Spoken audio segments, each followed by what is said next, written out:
Okay.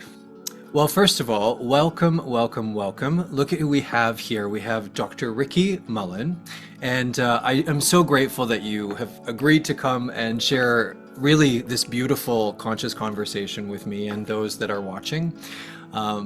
We just to touch base on kind of we were just together at Rikki and Seamus's house and out in I guess you would say the mountains of LA. And it was such a magical time. So I feel really, really grateful to have had that time with you and with Seamus. So, anyways, welcome to this beautiful moment, and thank you for coming. Yeah, thank you for having me. And it was really so special to meet you in person. We've been kind of pen pals for 2 years, met on Instagram. And it was really lovely having you out here and getting to meet you in the flesh. And Seamus and I just talk about it all the time and how much we really love you and love meeting you. It was a magical, magical time. And I think one of the things that I've made a pact with myself kind of this year and moving forward is I really only want to amplify or really put into my sort of sphere those that I truly believe that live kind of what they practice, what they preach essentially. And you do that. I know you do that. I know that Seamus does that. And it's something that I really feel the world needs more of authenticity, I think more than ever. So I really value that in both of you. Yeah. Yeah, thank you. I feel that too. Yeah, absolutely. So just to get started here, I wanted to sort of kind of dive into Dr. Rikki Mullen. And I'm just going to read a little bit from the actual introduction on your website. So it says, I'm Dr. Rikki. I'm a certified sex, love, and relationship coach, mastery life coach, certified in sex therapy and psychedelic assisted therapy, and I am a board certified internal medicine physician. Whether you are single or in partnership, I can help you to cultivate true intimacy, live authentically, and thrive in both companionship and eroticism with your relationships. I think the thing that I wanted to just sort of do to begin is I think what's really beautiful about you that's very unique, and I think it's something that I think a lot of people would be very drawn to, is that you are actually a medical physician, but also, and I say, and, you've sort of, kind of veered into more of the coaching, I think ultimately lifestyle, which is a very unique blend of things. And I don't see many medical doctors sort of putting that sort of to the side and moving towards coaching. And I think that's something very interesting. So just to dive into that, I want to just ask you how that came to be. Yeah, so in September 2021, I was moving through, so up until that point, I had been moving through life and really was striving to do what I had been told would make me happy in life. So I had been married for 15 years. I have two beautiful children who were very young at the time, 2 and 5 years old. I was working as a medical physician. I was volunteering in the community, like nonstop, helping at local schools and anywhere that needed help or that wanted to hear about anything health-wise. I'd give talks and help people with protocols around health. And I always had a smile on my face. And if you saw me on the outside, I always looked put together and happy. But inside, I was deeply, deeply, deeply miserable, and I couldn't figure out why. And I just kept going. I kept going, going, going, trying to find happiness in all the things I was doing and everything outside of me. And then September 2021, I received the information that I potentially had breast cancer. Thankfully, it turned out just to be a breast cancer scare, but when faced with my own mortality, I really knew that I could no longer continue living life the way that I was, that I had to figure out why I was so unhappy. And so I went in for surgery. So first thing was I was like, I got to find out whether I have cancer or not. I went in for surgery. I came out about a week later. I got the news that it was not cancer. I was very grateful for that news. I was still offered a form of anti-cancer therapy because I had a high-risk lesion. I chose not to do that. I felt very strongly that it was my rejection of myself and living this life where I kind of felt like I was in a rat race and keeping up with the Joneses and just on a recycle every day and feeling really exhausted, alone, and completely miserable despite doing what I thought was everything right. I knew that if I just started to live my life in alignment and stop rejecting myself, that whatever was happening in my body would never turn out to be cancer. And I still believe that to this day. I, of course, keep up with my screenings, but I chose not to take the anti-cancer medication that ultimately I believed would lead to more misery in my life, because I know the toll that it takes someone's body. So at that point, I had this massive awakening, and there were little spiritual awakenings. I feel like I kept getting kind of tapped on the shoulder and being asked to wake up. Well, I'll rewind. I think I came into this world deeply spiritual and connected and was born into a family where that was not really cultivated. And so I completely shut down to it. And that was part of the rejection of self. And then didn't trust myself. And so never listened to myself. So I built a life that society and family told me would be acceptable and praised and celebrated. Then, as I got into my adult life, I felt like there were little taps on my shoulder, like, hey, it's time. You can wake up now. It's time. You can wake up. You can love yourself. You can trust yourself. And I continued to ignore them up until that cancer scare. And that cancer scare was really a big awakening for me. It was like the big tap, that I was like, okay, I'm not going to continue being in rejection and being disconnected, but I'm actually going to step into a place of deep connection. So it started with intimacy of self. And from that place, I'll also have a deep love and acceptance of self and build a life that is more in alignment and that truly is in alignment, not just more in alignment, but truly in alignment.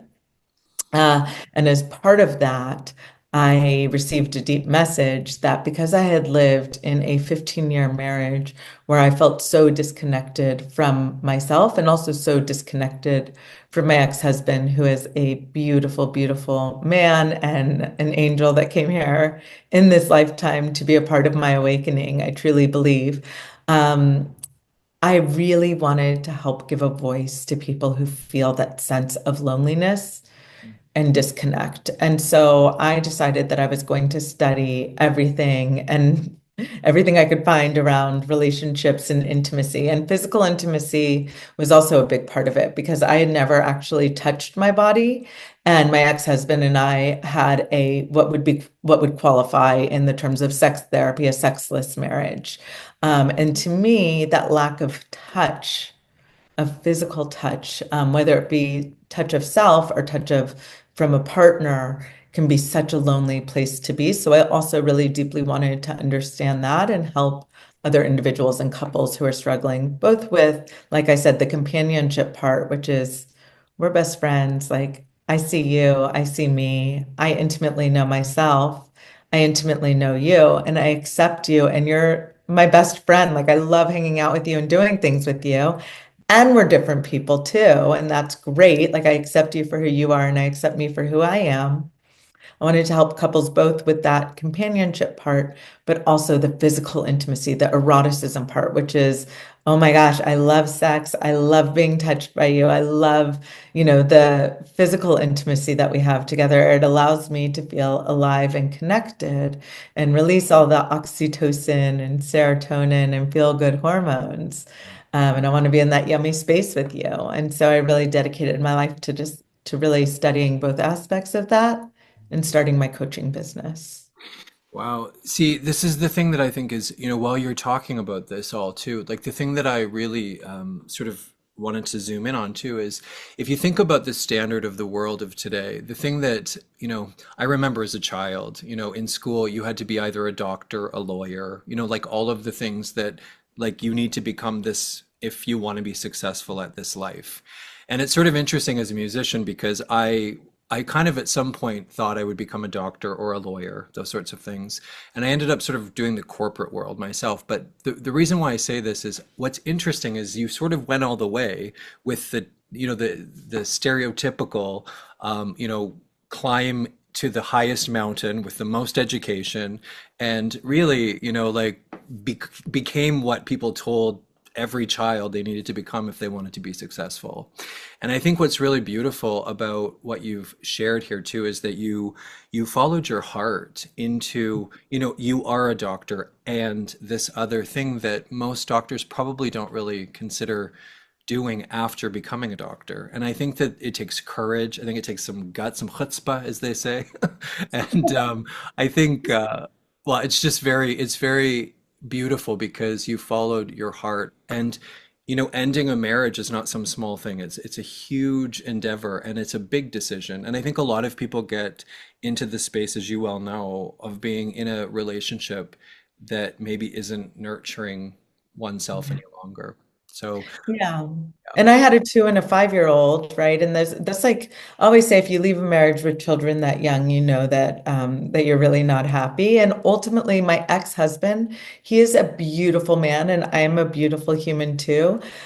We had difficulty accepting one another for who we were in the relationship. And so the growth and connection to self-love and expansion that we've both been able to achieve outside of the relationship is something that we weren't going to be able to achieve within the relationship. And so there are relationships that can be like at rock bottom that are falling apart that I have seen heal and go to great depths and huge expansion and massive amounts of love.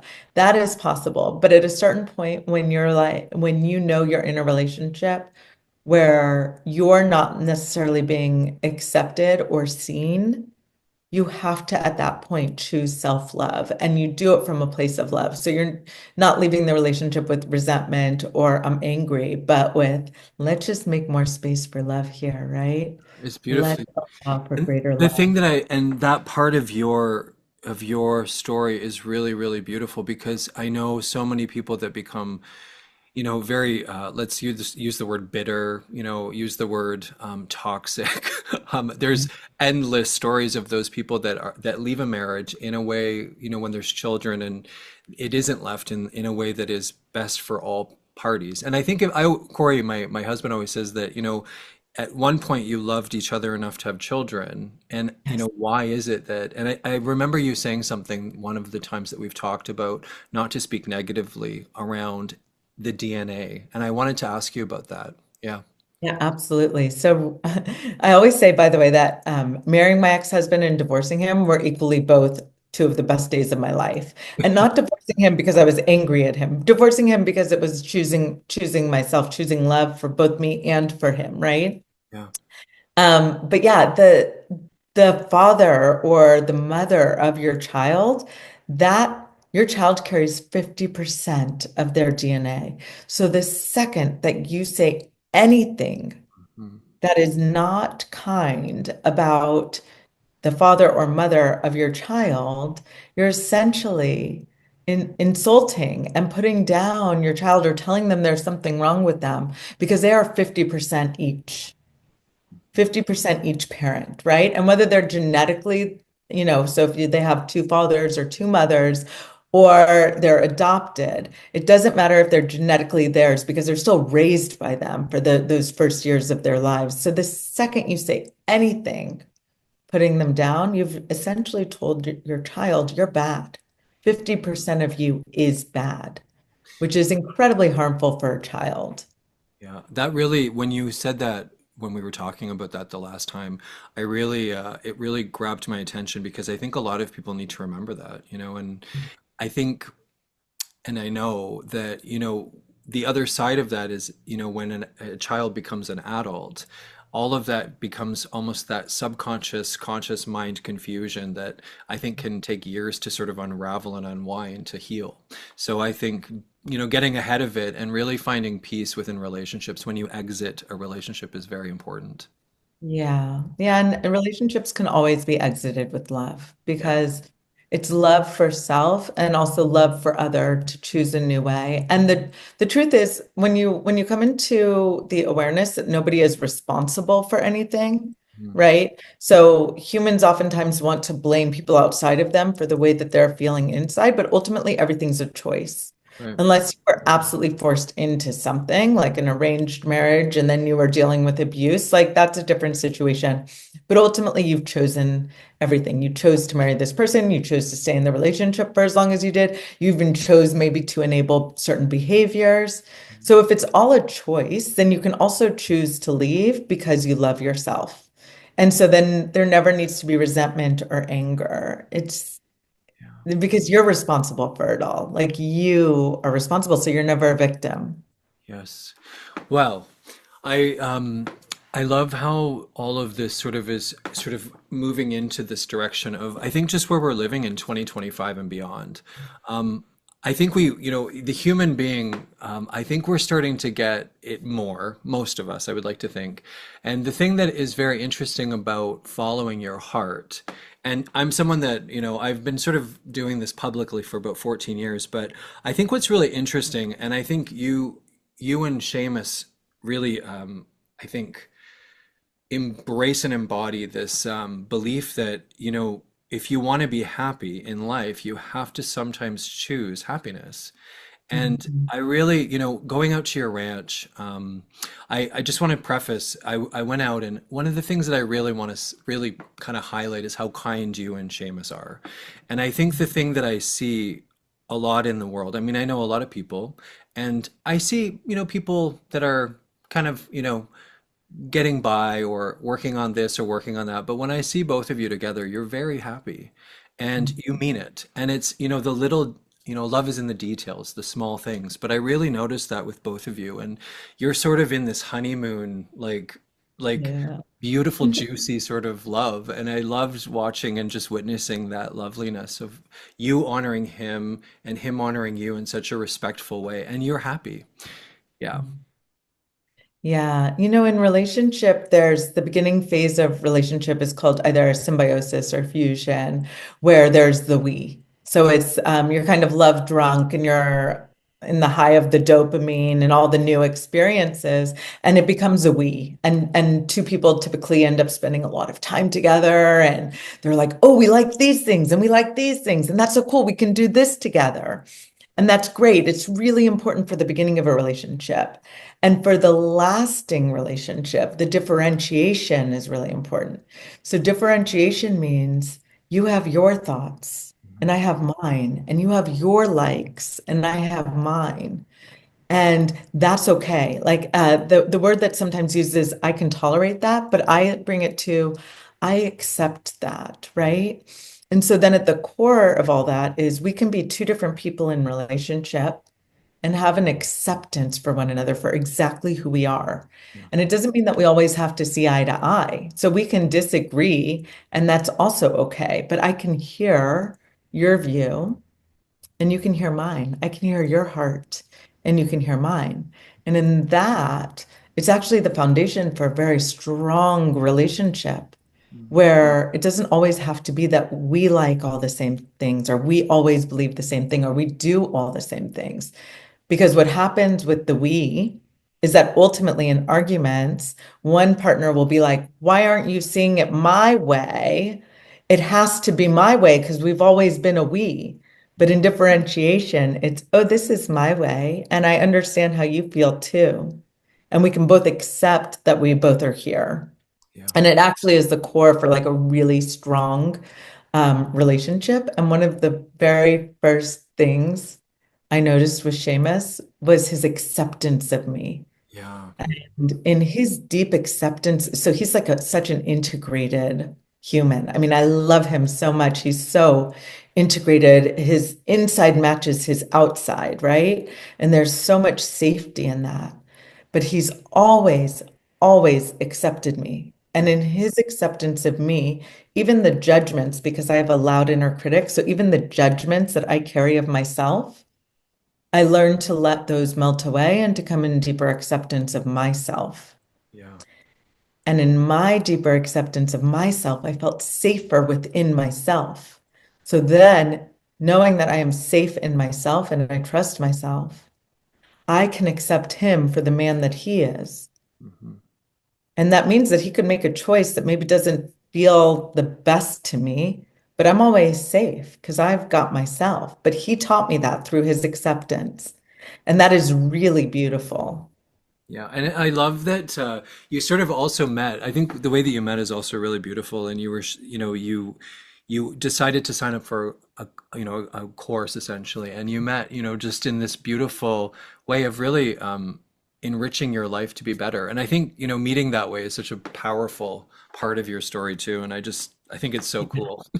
Yeah, we met at a deep dive therapeutic retreat, and we saw each other basically from the inside out, from the get-go. And, in our most vulnerable moments, in tears, in like the rage screams and all of it. So Talk about it's, like that's yeah, I've thought of it so often just about what a wonderful way to meet too, because it's all there, right? Yeah. it's all out. Yeah.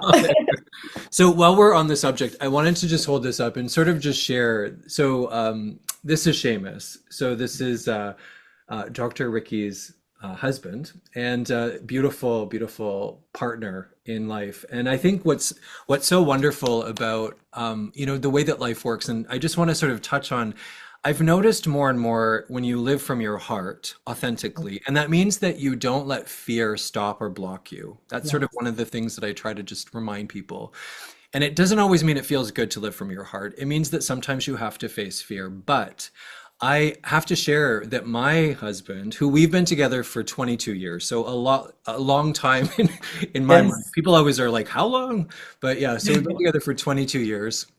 And the thing that I want to say is Corey actually brought Seamus into my life because he loves to cook. So my husband Corey found Seamus, I think probably around 2012, and bought this cookbook. And I think Seamus has one other cookbook that we need to get. What's the other cookbook? Yeah. Real food heals. Yeah, and that's actually that's on our to-do list. So the thing that I just want to say though is Corey's been making a cake out of this book for years for years and years and years and years. And it's sort of comical because I think it was, well, I think somewhere along the way, the last 2 years, I think Corey found something from Seamus on Goop. And I think that he was doing some work with Gwyneth Paltrow. Yeah. And Did through work on yeah, and like the connection of the way things are, the small world that we live in sometimes, I think it's really interesting because you actually had Dr. Gabor Mate at your home, and then Yes. Corey noticed and then told me, and he's like, Corey tells me a lot of things. He was like, Paul, you should really reach out to Ricky and Seamus. They seem spiritual. And then here we are, all these miles later, and I was singing for Gabor in Denmark, and it sort of just, the way the universe sort of works is just this connection happens. And, in your on your website, you are really all about connection. So I think it's funny how we're all sort of connecting. And I think my point in saying this story is I want everyone to really take some time to go to Dr. Ricky's website. And I want to ask you right now what your website is so that people can go there. Yeah, it's www.drrikkimullen.com. And so it's DRRIKKIMULLEN.com. And if you go to my website, you'll actually get a free copy of my ebook, The Intimacy Trust Fund, where I go through 7 keys to deep intimacy in your relationships. And you can read it whether you're single or in relationship, but it's a really beautiful guide. It's about 40 pages. It was really fun to write, and it touches on a lot of what I've learned through my studies, but also through my clients, and shares some stories. And it's beautiful to get you to both that companionship and the eroticism. Yes. And I'll put it in the bottom here too, so everybody can have that link, and as well on the YouTube. You can click the link as well if you're looking just for a quick link. But the thing that I really just feel is when you get to know Ricky and Seamus, and also check out Seamus's Instagram as well. Google him, and I'll put up that information as well in my YouTube listing, because I really think that there's so many parts of both of your stories that are really, really beautiful, and I love supporting great people. So yeah, Yeah. I just wanted to make sure that I mentioned that. And shifting gears just a little, I also wanted to bring up something that we also experienced. Well, kind of together this year is the fires out in Los Angeles and that area. I went out to Malibu actually with a friend while I was there, and I saw one house burnt down. I didn't really see a lot of it because they have a lot of things closed off, so you can't really see. But I wanted to ask you, and just if you want to share a little bit about your experience this year with the fires, that would be really, really, I think, Yeah, powerful. Yeah. absolutely. So we started off this year, 2025. Mm. It was so beautiful. That first week, we just planted our garden. We spent every day outside. It was truly beautiful. And we had not had a lot of rain leading up to uh, early January. We had had essentially no rain. And then we were notified that we were, reaching a PDS, potentially dangerous situation, big red flag event, and that the winds were going to be wild. And sure enough, on January 7th, we woke up and the winds were like nothing I had ever seen in LA. They were potentially the most powerful winds I had ever seen. Mm. And around 10:30 that morning, I was having a meeting actually with this woman who's doing really beautiful work in this world. And so we were on a Zoom meeting, and about 10:30, my phone's ringing, and it is my ex-husband. The kids are at school. Seamus was out doing something, I'm not sure. But I see my ex-husband calling me, and I'm like, that's weird. Why is he calling me in the middle of the day when the kids are at school? So pick up my phone, and I'll just never forget. Um, sorry, it's a bit emotional. Of I'll course. never forget the tone of his voice, but he said to me, he said, Rikki, I'm looking outside my window, and there's a fire about a half mile away. Wow. He said, I'm going to pack up and leave now. And he goes, I'm grabbing my wife, Rachel. He goes, I'm grabbing Rachel. She doesn't realize how big this is. Mhm. And he's like, I gotta go. And he sounded so worried. And I was like, okay. My immediate response was like, I'm gonna be calm and strong first. I said, okay, it's gonna be okay. Yeah. All right. I said, if you need somewhere to come here. And then we get a call from the school about 30 minutes later saying the kids need to get picked up now. And meanwhile, we're seeing flames growing and growing and growing outside our window. Mhm. The fire at that time, there were two fires. The fire that I could see was the one in the Palisades. Mhm. And it was tragic because we could just see the flames growing and becoming darker and the plumes of smoke getting bigger. And it's about 30 minutes later now when we get this call from the school. So I called Adam and I said, can you get the kids? Because you're right there. And it's going to take us, we looked at the traffic in LA at this time was a mess. It was going to take us forever to get there. And he says to me, you know what? I'm stuck on Palisades Drive. And I said, okay. So I can't get a hold of him about 30 minutes after that because I wanted to know if he was going to get the kids. At that point, I had a friend pick up the kids. Right. And I was able to get a hold of his parents, and his parents told me that he and his wife had to get out of their cars, abandon their cars, and run for 2 miles to safety. After he was safe, I was able to speak to him, but the palm trees on either side of his car and his wife's car went up in flames. Mhm. And the next day, we found out that the kids had lost their father's house and their school Wow. to the fire. And we were evacuated from our home for 11 days. This fire went on. It was not contained. It was really wild. We evacuated all of our animals from the farm. Right. Seamus, beautiful, stayed back here to defend the home because after we had shared with the kids that their father's home had been lost to the fires and we'd seen the pain in their faces, which we did as a family, all of us there together, all four parents and embracing those kids with love and safety because ultimately that's what they needed to know that this is sad, that loss is here. Mhm. This is a time of grief, and we've got you. We're here in love and support, and whatever you need to move through right now, Mhm. right? Whatever you're feeling is okay, and Yeah. you are safe. Mhm. And yeah, and so Seamus stayed back here and he set up a whole fire defense system.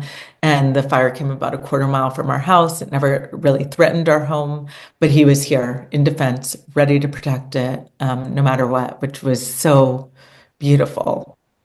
Um, and yeah, and then it was a beautiful, really beautiful process of holding grief for my children and witnessing how they actually experience grief in completely different ways. And seeing the different fears they move through, the different ways of processing. Just for the viewers, just maybe mention their ages. Just Yeah, so Braden's 9 and Audrey's 7. And I really feel that my capacity as a coach and also a mother and a friend and a wife, like my capacity of every as a daughter, as a sister, like just expanded beyond belief because holding this grief for my children and just allowing them to have that space, right? And also as their mother. I feel like I feel everything and an empath. I feel everything they feel times 100, right? And um, and I just wanted to hold the space for them. So it was a massive lesson in how do I step into this mother and hold space for them, Mhm. allowing them each to move through their experiences completely differently. So I'm learning about grief, Mhm. and although it's over things, right? It's still their home and their lives as they knew it, right? That's what they were grieving. So while I held this space for them, I witnessed how they both experienced grief in very different ways. And I also would just hold the space for them. And then they would go to bed. And then I'd have my tears come out and my grieving process as well. And that was just, I could feel like my capacity just growing and growing and growing. And it felt like a deep initiation. Yes. And the thing that, just in listening to you share the story, and I've heard it, I've heard it from a couple of different people, but the thing that is very, having been out to your ranch and seeing how responsible you have to be. How many horses do you have? You have Yeah, we have 4 horses, 2 horses. ponies, 3 cows. At the time, we had 5 goats, 5 sheep. We now have baby goats and baby sheep that were born. Yeah. Um, and we have like 30 chicken and 4 dogs, and we evacuated Yeah. and now we have a baby pig that we got yesterday, but baby Yes. pig, not born yet, 10 weeks old now. We evacuated all of our animals, every single one. And I will tell you that we didn't evacuate them at first because we were not immediately threatened. Even once we were evacuated, we knew the animals were safe. Once it got close enough that we weren't quite sure, we did go ahead and evacuate them. And the day that they were evacuated, I felt like I could breathe more easily. Yeah, of course. And Mm. this is the thing that I wanted to just sort of bring. I mean, it's so interesting because unless you've been through a fire, sometimes people sort of, I don't know, like, oh, big deal, it's a house or big deal, it's a whatever. But it's not like that. First of all, you can die, number one. Yeah.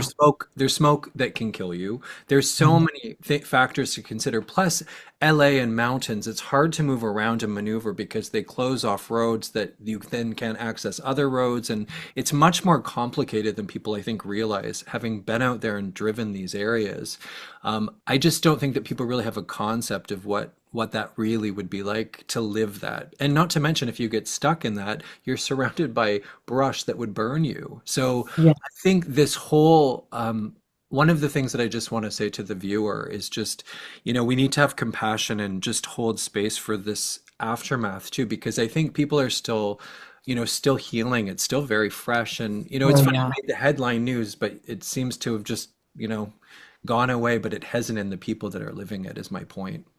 Yeah, and absolutely. I mean, any natural disaster where people lose their homes, fire is particularly destructive, but Mm. it's people's like memories and their keepsake Pictures and yeah, like all and the their things that matter. comfort and their safety. That's home. Home is safe. And suddenly it's all uprooted and people become very dysregulated. But the most beautiful thing that's come from it is community, and everybody's really gathered together and supported each other. And there's a lot of beauty in that. And, I just came from, so parts of Topanga burned as well, Yeah. which is where I live. And every year we have Topanga Days on Memorial Day weekend. And this year I'm feeling overwhelmed with emotion I just stared out during the parade. I stared out at the mountains, Hmm. grateful for the safety of our community, Yes. feeling depths of gratitude that just ran so deep. And that gratitude, that sense of community was so strong and so powerful this year. So when we went to Topanga Days, which is the little festival that they have, it was just you could feel the love in Wow. everybody at the community gathering. And I've lived here now. This is my third year going to Topanga Days. We've lived here for 2 years, but we moved in just before the first Topanga Days that we went to. So this is our third one. And this one in particular had a different energy than any of them that I've been at, where it was just the community was so strong and filled with so much love and so much support and so much gratitude. Yeah. Gratitude that we could all gather in this space. And there's a lot of love there. Yeah, there really is. And I think just having been out there, it's so interesting. Traveling is such a wonderful thing because you get to, I think until you go and experience something, you just can't, it's so hard to have the awareness. But, having just been out there with you and, just that community, I witnessed, I think because when you go through, I don't know why this is in the human dynamic, but when you go through something, it really does make you appreciate one another. And, it's one of those things that happens magically. And witnessing you guys just sort of out in your, little community, it was really, really wonderful. So, yeah. Thank you. And then I want to comment on one other thing. You spoke of fear earlier. And, when I moved to Topanga, I'm like completely immersed in the mountains. And I moved from the Palisades, which is unfortunately the community that was really devastated by this fire. And when I moved out here, one of the top questions I kept getting from people was, what about the fires? What about the fires? What about the fires? Hmm. And there was a part of me that wanted to buy into the fear. And ultimately, I felt so deeply called to this land that, Seamus and I talked, and I said, I feel deeply called to this land. And so I'm going to risk that. And I also trust that we will be safe here. Yeah. Um, and so we chose to move here knowing that there is a fire risk.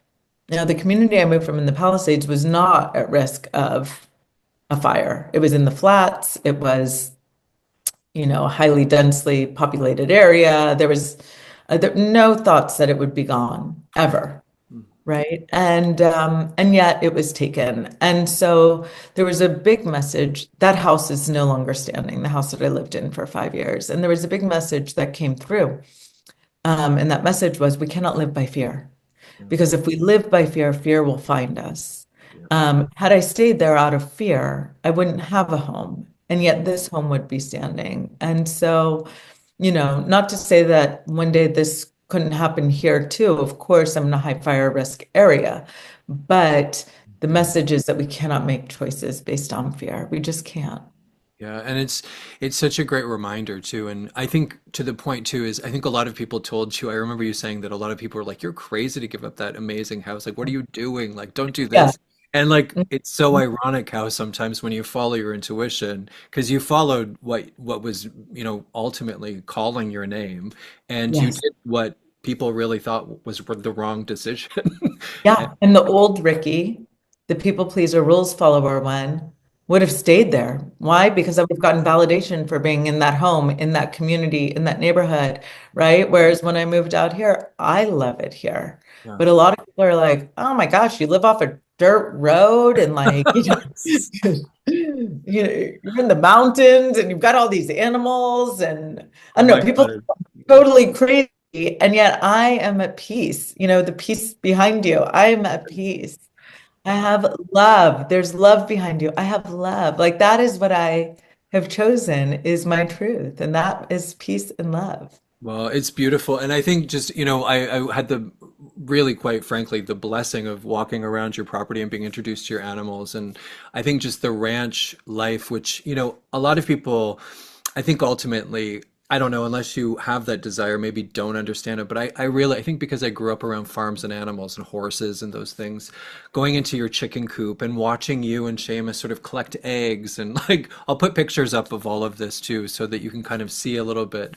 But it's just so beautiful to see sort of you together on this land. And The one thing I wanted to sort of also just zoom in on is that you also do, I think you do equine work, and you also do, I think basically some things around your land as well. And I wanted to ask you if that's something that you're still doing.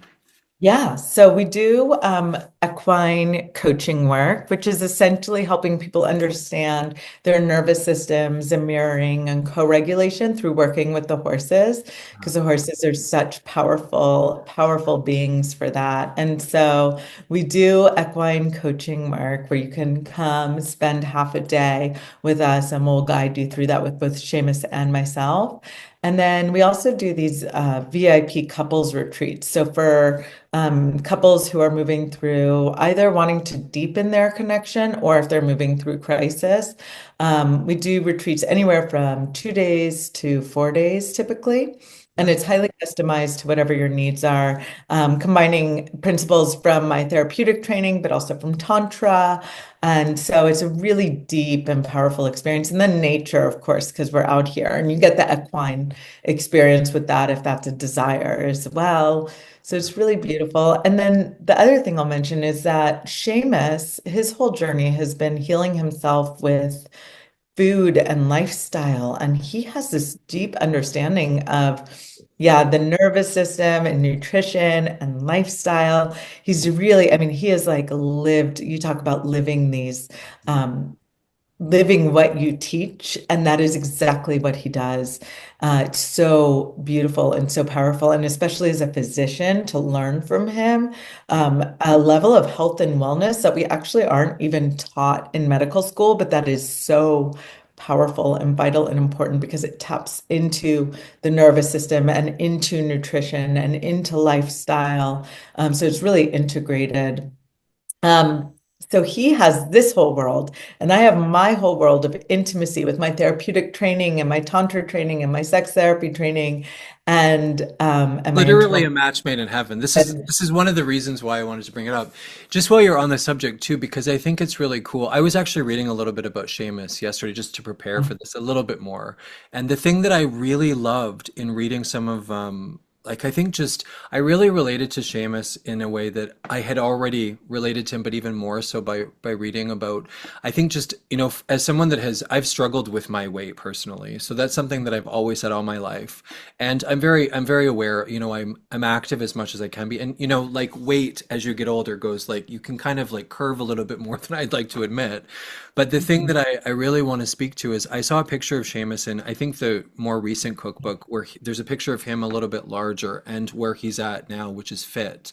And I think just as a man, we don't talk about weight very often as men, but it's something that I think, weight does affect your health and, how much you are active affects as you get older. So I really love that, first of all, I need to also say that Seamus is a James Beard award-winning chef. Like just Yes, to put this into perspective, okay? it's quite amazing. Very famous for being an incredible chef. So to have that sort of, you guys are sort of like the top of the mountain, climb the mountain people. Seamus in the culinary arts and health as well. You in health and wellness. And I think just my point in kind of wrapping this into this beautiful awareness is that I want people to really understand that you guys are really, I think, the best at anybody out there doing what you do.